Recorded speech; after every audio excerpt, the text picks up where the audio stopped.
really interesting question for you now, guys. So how do you maintain your relationship when one of you isn't ready to address a particular issue?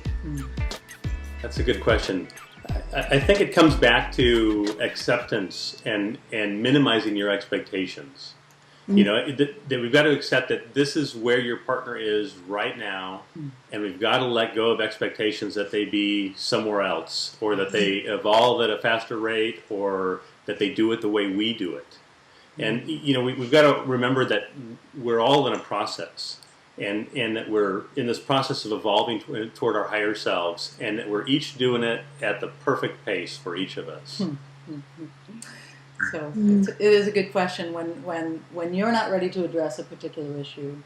You know, honestly, I smile, and it's a recognition both of you know, there are times I'm not ready, and this is his time to not be ready. And the last thing I want to do is give any indication of pressure that he's supposed to figure this out now. This would be a good time, Joe. And if I can maintain that open space of even saying to you, you know what, I can see this is up for you. It's totally cool with me if this takes you the next 10 days to tell you ready to, but I'm here anytime you are.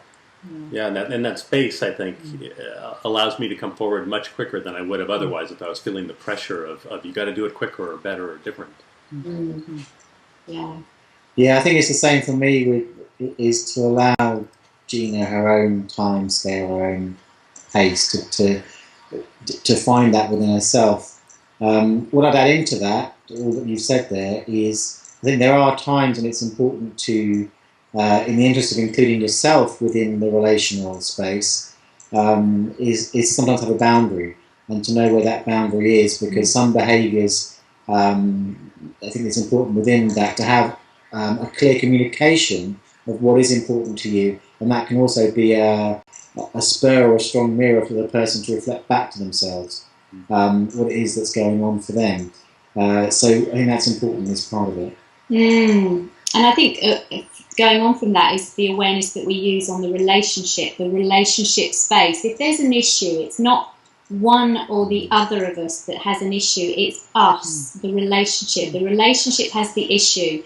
But you're right, Joe, expectations and pressure are two conventional relationship behaviours, you know, and it's really key because when you take off the pressure of expectation, you unpressurise the partner and you just allow them to just be and be authentic. And just the fact that the two of you and the two of us are able to always have these dialogues, we create this container within which things like that are okay. They don't expect to have a relationship that's issue-free.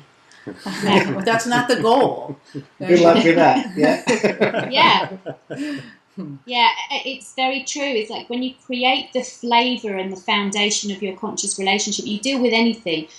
Growth edges, aging processes, problems with external family, friends, whatever happens, because you approach it in exactly the same way. That's where the effortlessness comes in, I think.